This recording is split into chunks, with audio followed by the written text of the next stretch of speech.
जय महाराष्ट्र मंडळी. मुख्यमंत्री देवेंद्र फडणवीस यांच्या समोरच भाजपच्या दोन वरिष्ठ नेत्यांमध्ये वाद.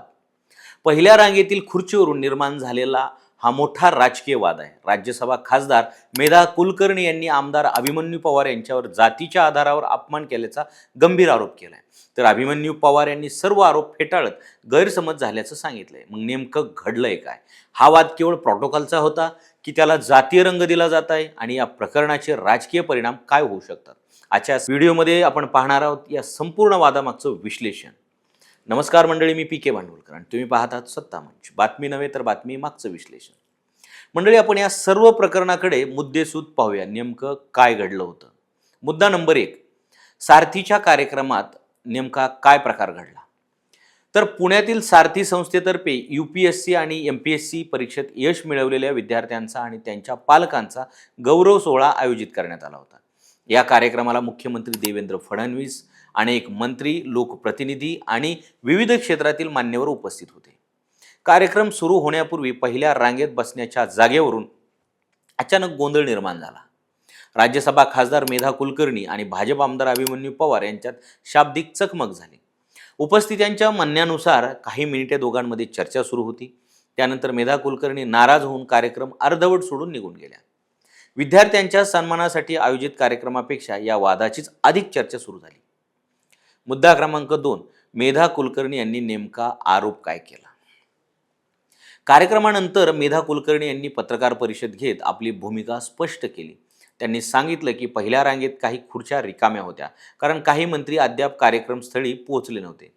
त्यावेळी अभिमन्यू पवार यांनी त्यांना हा मराठा समाजाचा कार्यक्रम असल्याचं सांगत पुढे बसू नका असं सांगितल्याचा त्यांनी आरोप केला. हा कार्यक्रम शासनाचा असून कोणत्याही एका समाजाचा नाही असं त्यांनी स्पष्ट केलं. जातीच्या आधारावर आपल्याला मानसिक त्रास झाला असं त्यांनी सांगितलं. मुद्दा क्रमांक 2, नरेंद्र पाटील यांच्या नावावरून वाद कसा वाढला? मेधा कुलकर्णी यांनी पत्रकार परिषदेत सांगितलं की अण्णासाहेब विकास महामंडळाचे अध्यक्ष माजी आमदार नरेंद्र पाटील यांना पहिल्या रांगेत बसवावे अशी त्यांची इच्छा होती कारण ते त्या कार्यक्रमासाठी पात्र मान्यवर होते. मात्र अभिमन्यू पवार स्वतः पुढे बसण्यासाठी आग्रही होते असा आरोप त्यांनी केला. त्यामुळे हा वाद केवळ एका खुर्चीचा नसून प्रतिष्ठा, प्रोटोकॉल आणि नेतृत्वाच्या स्थानाशी संबंधित असल्याची चर्चा सुरू झाली. मुद्दा क्रमांक 4, अभिमन्यू पवार यांनी काय स्पष्टीकरण दिलं? मंडळी, अभिमन्यू पवार यांनी सर्व आरोप फेटाळून लावून सांगितलं की आपण मेधा कुलकर्णी यांना कोणत्याही जातीचा उल्लेख करून बोललेलो नाही. उलट नरेंद्र पाटील हे महामंडळाचे अध्यक्ष असल्यामुळे त्यांना पुढे बसू द्या आणि आपण दोघे मागे बसू एवढंच सांगितलं होतं. त्यांच्या बोलण्याचा चुकीचा अर्थ काढण्यात आला. कोणाचाही अपमान करण्याचा हेतू नव्हता आणि हा केवळ गैरसमज असल्याचं त्यांनी स्पष्ट केलं. मुद्दा क्रमांक 5, दिलगिरी व्यक्त करताना ही भूमिका कायम. अभिमन्यू पवार यांनी मेधा कुलकर्णी या आपल्या वरिष्ठ नेत्या असल्याचं सांगितलं. आपल्या बोलण्यामुळे त्यांच्या भावना दुखावल्या असतील तर मी मनापासून दिलगिरी व्यक्त करतो असंही ते म्हणाले. मात्र आपण जातीचा कोणताही उल्लेख केला नसल्याचा दावा त्यांनी कायम ठेवला. कार्यक्रमातून बाहेर पडण्याचा निर्णय हा पूर्णपणे मेधा कुलकर्णी यांचा वैयक्तिक निर्णय असल्याचंही त्यांनी स्पष्ट केलं. मुद्दा क्रमांक 6, वादाला जातीय रंग का मिळाला? मेधा कुलकर्णी यांनी पत्रकार परिषदेत स्पष्ट शब्दात सांगितलं की हा कार्यक्रम शासनाचा होता, कोणत्याही एका समाजाचा नव्हता. सरकारी कार्यक्रम, आसन व्यवस्था ही प्रोटोकॉलनुसार ठरते, जातीनुसार नाही. त्यामुळे हा मराठा समाजाचा कार्यक्रम आहे असं सांगितलं गेलं असलं तर ते चुकीचं आहे असं त्यांनी म्हटलं. यानंतर या वादाला मराठा विरुद्ध ब्राह्मण असा रंग मिळू लागला. मात्र अभिमन्यू पवार यांनी अशा प्रकारचं कोणतंही विधान केल्याचा इन्कार केलेला आहे. मुद्दा क्रमांक 7, मुख्यमंत्री फडणवीसांसमोरच घडलेला वाद का महत्त्वाचा? या संपूर्ण प्रकरणातील सर्वात महत्त्वाची बाब म्हणजे हा वाद मुख्यमंत्री देवेंद्र फडणवीस यांच्या उपस्थितीत घडला. राज्य सरकारच्या महत्त्वाच्या कार्यक्रमात विद्यार्थ्यांचा गौरव करण्यासाठी सर्वजण एकत्र आले असताना भाजपमधील दोन वरिष्ठ नेत्यांमध्ये झालेली शाब्दिक चकमक पक्षासाठी अस्वस्थ करणारी मानली जात आहे. कार्यक्रमाचा मूळ उद्देश विद्यार्थ्यांचा गौरव असला तरी संपूर्ण लक्ष या वादाकडे गेलं. त्यामुळे सरकार आणि भाजप या दोघांनाही या प्रकरणावर सावध भूमिका घ्यावी लागू शकते. मुद्दा क्रमांक 8, भाजपसाठी हा वाद किती संवेदनशील?